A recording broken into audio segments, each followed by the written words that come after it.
Welcome to the Magic of Positive Thinking, a podcast hosted by Norb Savannasini, founder of AmericanEagle.com, and writer Al Edwards.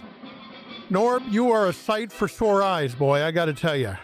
Well, I tell you, it's just such a beautiful day. You know, it's just incredible.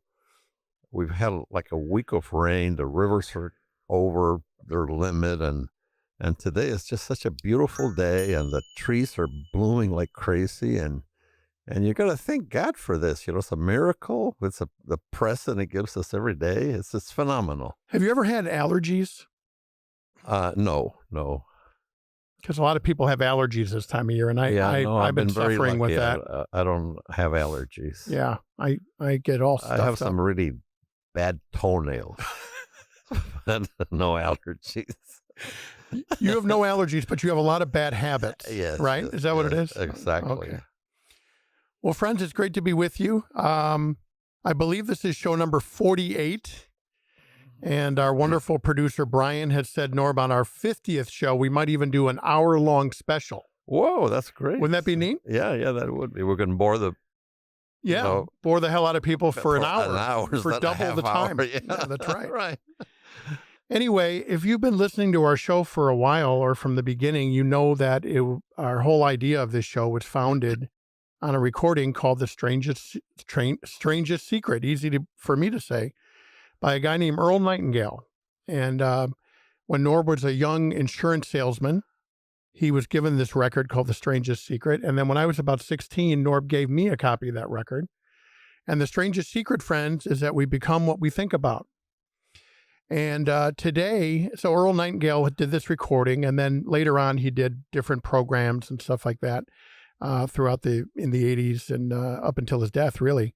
By the way, Earl Nightingale survived the USS Arizona attack on Pearl Harbor. To his credit and his humility, he never mentioned that or capitalized on that.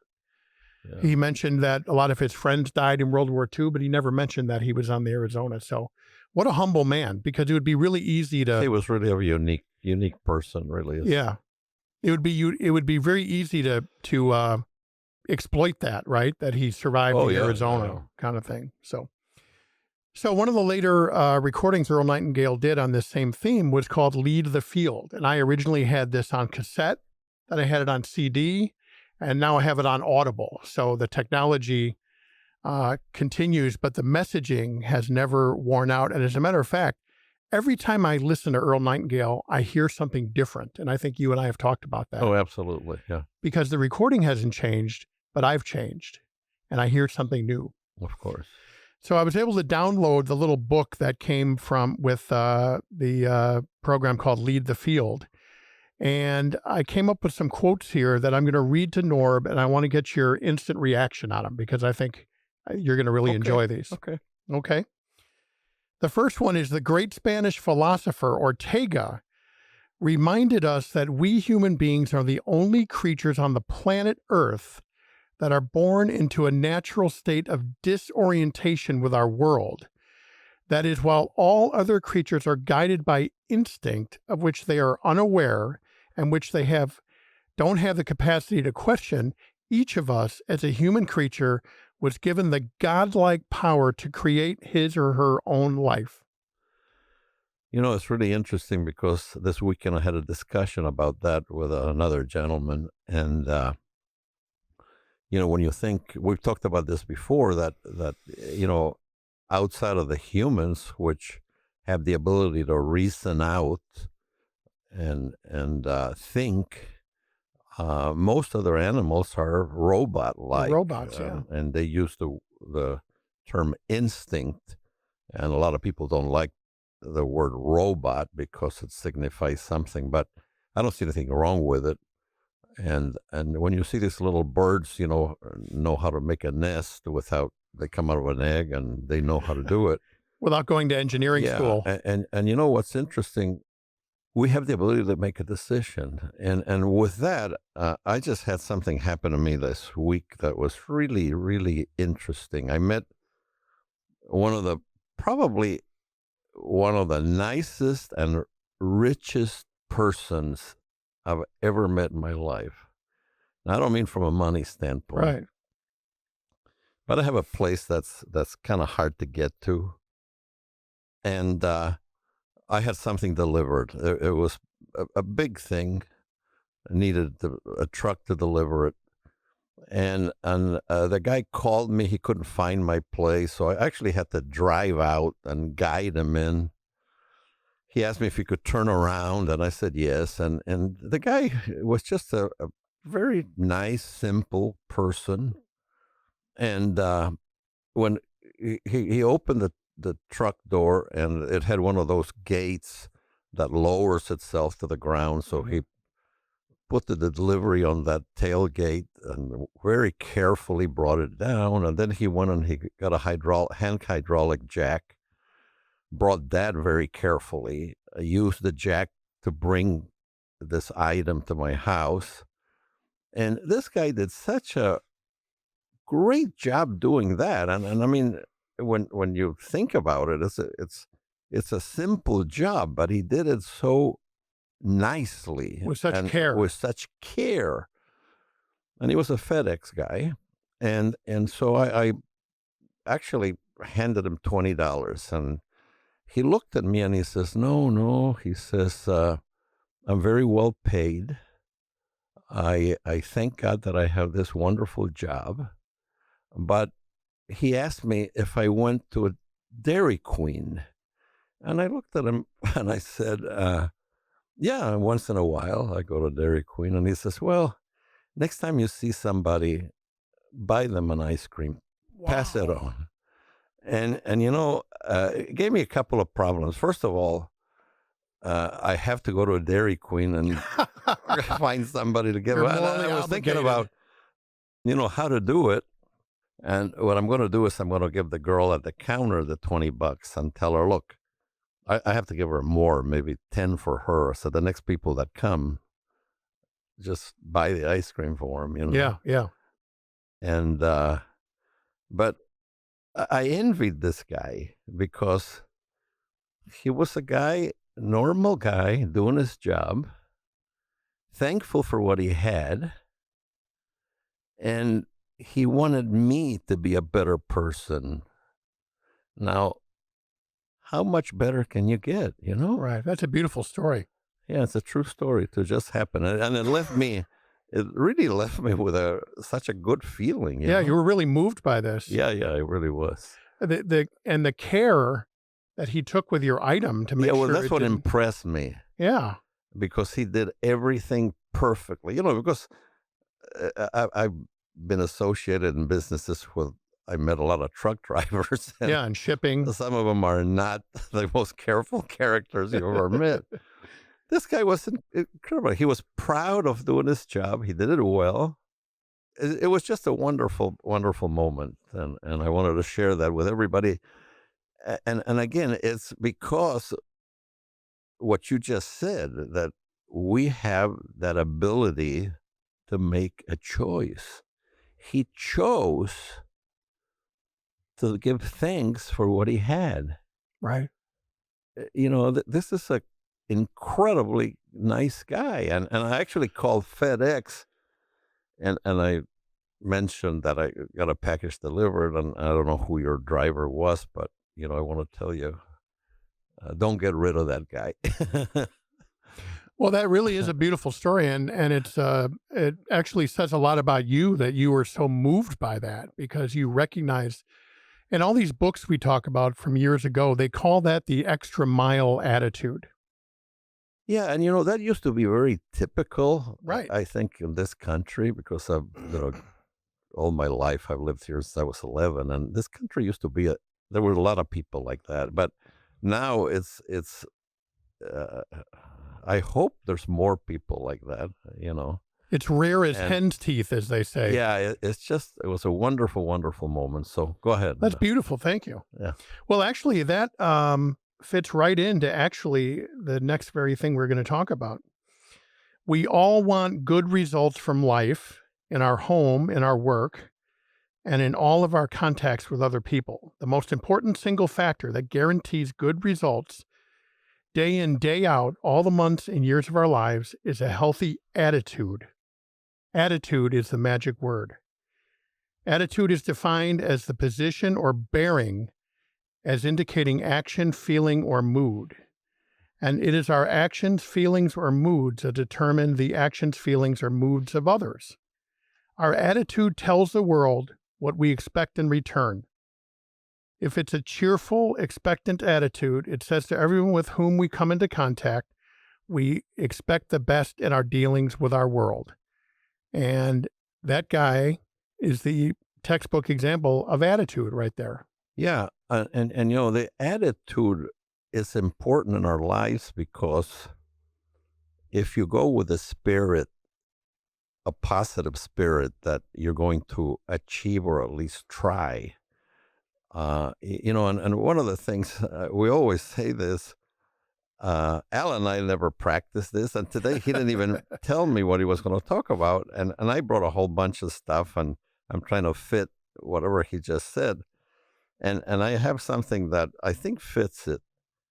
I don't know if anybody has watched this movie, The Art of Racing in the Rain. Have you ever watched it? Have you watched it, Brian? Never even heard of it before. The Art of Racing in the Rain is it's just an incredibly beautiful movie. It's like 2 years old. Beautiful movie. And it's a story related by a dog. And Kevin Costner is the voice of the dog. Oh. And it does have to do with automobile racing. The main person outside of the dog is a guy who races cars. And there's a quote in there that I want to repeat because this is incredible. There's a scene in the movie where this young man does not know if he's going to win a race, but his manager gives him a saying that I think we should all practice, and this is it. There's no dishonor in losing a race. There's only dishonor if you don't try because you're afraid to lose. Wow. And I think that that's probably what, leading the field is. Don't be afraid to lose. Right. I mean, again, we always quote this, but Edison failed 3,000 times on making a light bulb. He just didn't quit. So I thought that was very, I love that. I'm going to have to watch that movie. It's a phenomenal movie. I recommend it highly. That's great. Yeah.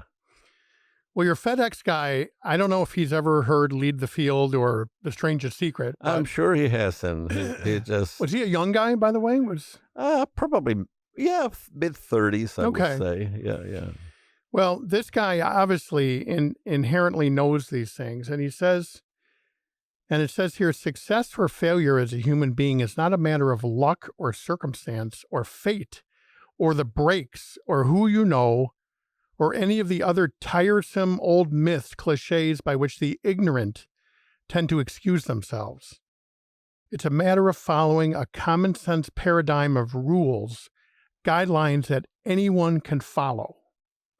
And it's true. I have, it's kind of funny because I have 4 things here. And this one that I have kind of fits in. We just don't appreciate what we have. This is the world's biggest problem. It really is. And I pulled something. I don't know where I got this from, but it was good. This is a teacher. And he said, on the first day of my high school history class, our professor got up and said, you are 15 or 16 years old. 200 years ago, people your age were married, planted crops, had children, and built a cabin for the winter. You can do your homework. The bar set for you historically is embarrassingly low. You're not dealing with famine or plague. You do not have to save your family from marauders or go into battle to destroy your enemies. You have to sit down and learn from someone who cares about you in a safe, air-conditioned room. You have no excuses. I love beautiful? That. Yeah. Other than The Strangest Secret, the key phrase of this whole series of shows has been familiarity breeds contempt. Oh, yeah, yeah, absolutely, yeah. You know, I was driving, we have a Lisle, Illinois office where I work out of. And of course, we're in Des Plaines, our headquarters here. And I was on the highway on the way over here. And I noticed that every car, it's pretty warm today, every car had their windows up, which meant that every car had air conditioning. Now, some of you younger people might be laughing at me even talking about this, but 40 years ago, just 40 years ago, you had to order air conditioning in your car, and it cost a hell of a lot of money. You just didn't get it standard like everything. You know, like today we have cruise control and electric windows and air. It all comes standard. Yeah. But Norb, you remember a time, and even when I was a child, if you had air conditioning in your car, you were living large. Yeah, one of the bad memories of my youth is that my father would go on vacations, and he bought a car, and he always bought these plastic covers. Oh God. Remember?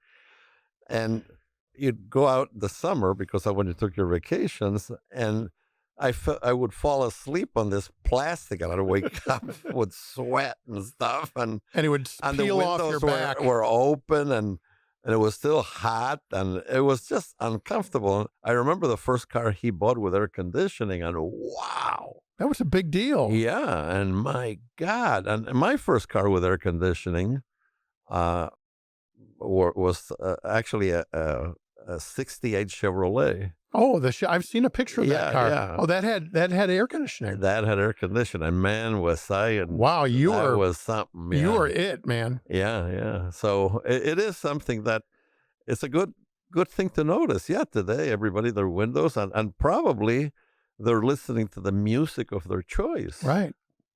By a satellite. Yeah, via satellite. I mean, or recorded in some Bluetooth thing. Right. So, yeah, and it goes back to this teacher that said to the kids, people used to have it rough, and I don't know, maybe it's cornball, but obviously we think a lot. We love cornball, and you have to be thankful for this stuff. Really thankful. I think one of the greatest challenges of life, and by the way, friends, Norb and I suffer from all these things too. We are contemptuous of what we're familiar with. It's just human nature. And we really need to if we could just break out of that one thing, I think we'd be in really good shape in our lives.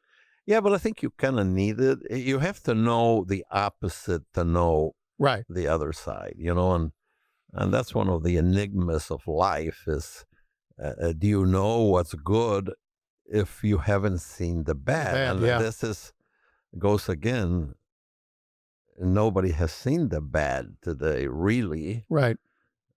Because the poorest person today has more than the richest person had 120 years ago. Or in many other countries today, even. Yeah. But I mean, this is ridiculous. It's really interesting. Yeah.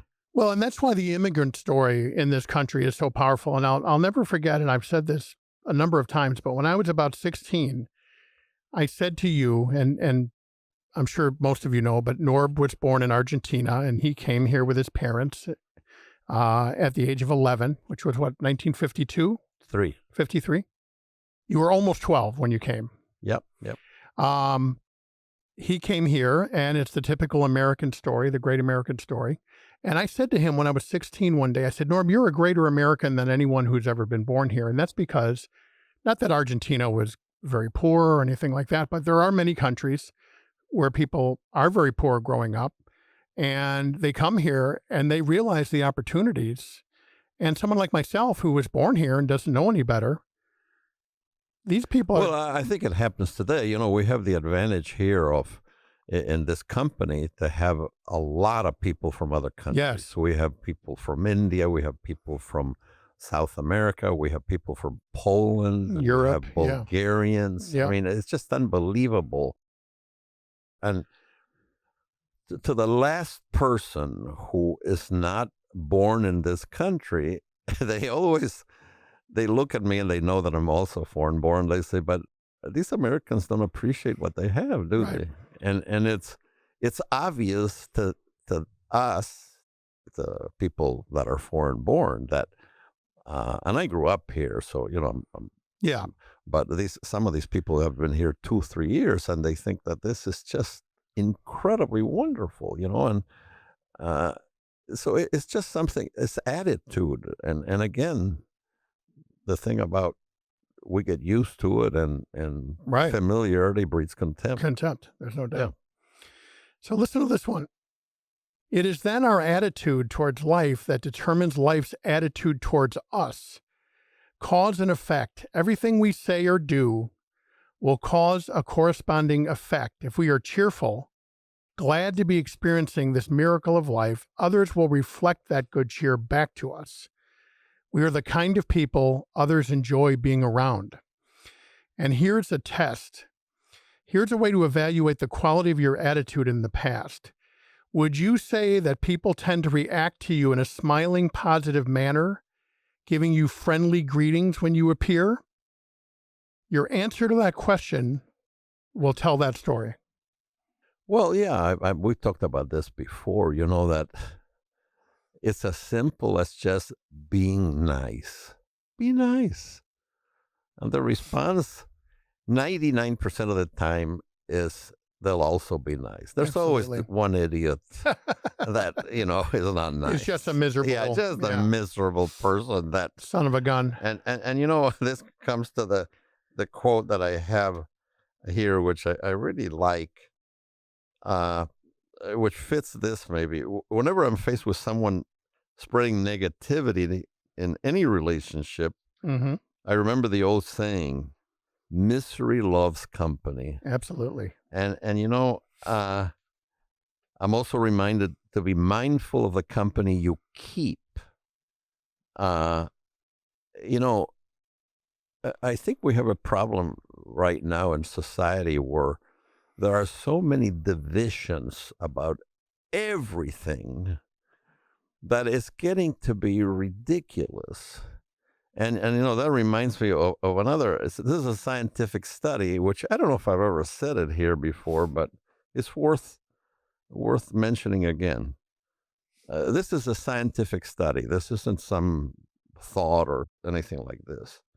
If you catch 100 red ants and 100 black ants and you put them in a jar, nothing will happen. However, if you violently shake that jar and dump them back outside of the glass onto the ground, the ants will fight until they eventually kill each other. Now, why is that? Because I think it's an animalistic attitude that whenever you shake people up, and I think humans shake people up with thoughts. Right. Okay. Oh, you can't do that. Oh, you shouldn't do that. This is, instead of saying, gee, have you thought about doing it this other way? Or let me show you, or, and a little more gentle approach. Yeah, the more gentle approach. And today everything is violent, violent. It's just, religions are fighting with each other for things that were written 3,000, 2,000 years ago. And political parties and between humans, the sexes and ideas, and right. Everybody takes these violent responses to whatever you say. It's irrelevant whether it's true, false, or whatever, but it's just this violence of not being able to accept, right, other people's thoughts and actions. So in other words, you're saying that when you shake the jar, you're winding those ants up, just like all these Yeah. These tense hostilities we have. Yeah, right. That's very interesting. What it's doing, I like that. Yeah. I like that a lot. What about this, Norb? I'm going to see what you think about this. Most people never think about their attitudes at all. For most of them, it's a matter of beginning each day in neutral. And that's kind of an interesting thing, like a car being in neutral. It's not going forward or backwards, right? It's in neutral. Their attitudes are neither good nor bad. They are poised to react to whatever stimuli they encounter.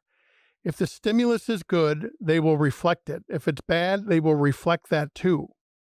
They are chameleons going through each day, reacting to whatever confronts them. And these are the people of our environment. That's why it's so important for us to control our attitude to make sure we're excellent or good. So we take the time every day to pick out our clothes, comb our hair, brush our teeth, put deodorant on. But how much time do we take combing our minds in the morning? Well, exactly. And when you get in the car, this is a good thing. We've talked about this before, and Al has a much longer commute than I have. I have like a 9-minute commute, and he has like what, half hour? 45 minutes. 45 minutes, okay, which to me is short. Yeah, but the thing about it is, when I get in my car, and it's only a short commute, I have actually music that I chose. Mm-hmm. And whether you use Pandora, Spotify, or whatever, or because God forbid if you hear a radio station with positive thoughts or or positive music, I don't think. I always wondered, why doesn't somebody put a station like that? And I think people might react good for it. But so I listen to this music, and I program myself to be happy by listening to that stuff. And I think, like you say, people get in their car and it's a reaction. Instead of programming that I'm going to have a nice ride Right. before I reach my destination, and you might have a problem or something while going, but at least you program that you will have a nice ride. Right. And 99 times out of 100, you will have a nice ride. Right. Knowing that there might be a problem in one of those rides, because that's part of life. Right. But when you go there with an attitude, "Wow, what's going to happen to me today? Oh my God, when I get to work, what I'm going to have, then you're just programming yourself to have a bad day. Right. Yeah, which is stupid. Because it's free. That's the thing. It doesn't cost Positive anything. thinking is free. Well, it goes back to Earl Nightingale, The Strangest Secret. We don't put value on things that are free. We only put value on things that cost money. Right. The FedEx guy, money was unimportant to him. He just did a heck of a job, and he was happy. Man, that's such an inspirational story. Yeah. I'm so glad. It's like that old expression when you say to the stove, give me heat and then I'll put in the wood. Yeah, right. Right? You have to invest in your attitude. Absolutely, yeah. There have been many times, particularly on a Monday, sometimes people get a little grumpy on Mondays, kind of getting back into the routine. There have been many times where I've gotten in my car feeling kind of blah, not in a good space. And I put on Earl Nightingale or Zig Ziglar. And by the time I hit the doors at my work, I'm a completely different person. Of course. Because I fed my brain this stuff. Of course. But, you also take candy bars and stuff like that. So. I have very light seats in my car. So it's, okay. I'm careful about that in the car. But all right, we got one more thing. Did you have something else, Norb, you wanted to read? No. This is an interesting quote here that fits into the whole thing we're talking. There's no room for drama in our lives. The term has become overused and trivialized. However, the effects are very serious. Drama needlessly interrupts important matters. It's toxic, destroys everything and everyone it touches. That kind of misery loves company. Right. So you must decline the invitation. Of and drama. I think that's important. Yeah. Well, drama is winding people up. Oh, yeah. Right? Yeah. Well, it's negativity. Yeah. I mean, it's just negativity. Yeah. Absolutely. Yeah. Well, that leaves us with our last quote of the day, friend, and that ties in. So, it's amazing, Norb. We do these things independently, and yet they always come together somehow. It's amazing. Yeah. The last thing we want to say about attitude, it would be impossible to even estimate the number of jobs that have been lost, promotions or good grades missed, sales lost, marriages ruined by poor attitudes. But you can number in the millions the jobs that are held but hated, the marriages that are tolerated but unhappy, the parents and children who fail to understand and love one another, all because of people who are waiting for the world and others to change towards them. They don't understand that what they're getting is a reflection of themselves. Nothing can change until we do. When we change, our worlds will change. The answer is attitude. Absolutely. Yeah. Yeah. It's so simple. And look at the mirror in the morning and give thanks. I mean, I know this is cornball, but my God, it works, Laugh at yourself. Look at that face and say, oh my God, what a face. And then say, well, thank God, that I'm alive, that I have all these wonderful things to enjoy that, 200 years ago, nobody ever had it. Obviously, when the average life expectancy 200 years ago was probably in the mid 40s. Right. If you're over that today, you'd be dead. I mean, this is things we have to be thankful for. You and I would have been dead a long time ago. Me more, yeah. Yeah. Reminds me of when Social Security came out. They set the age to get Social Security at 65 because the average life expectancy was 60. 62. Oh, 62. Yeah. So it was a little beyond what you were supposed to get. Politicians are not going to let go of that. Of course. My God. Of course. Well, friends, we hope you've enjoyed the show as much as we have. And it always goes back to what Norb says about our minds and our lives are like a plot of that rich, beautiful black soil. It will return whatever we plant in it. Absolutely. And remember this. I'm going to end it with this. People in misery don't want to be healed. They want you to be sick too. Wow. Walk away from those people. They're fighting their own battles, not yours. Right. Try to, guide them to think positively, but don't let them drag you down, because misery is very, very strong and it loves company. Yeah. And don't let people drag you down with them. Right. Yeah. Thank you, my dear friend, for another show. Thank you. God bless you. And we'll see you next month. And friends, we will see you next time. For Norb Svanestini, this is Al Edwards.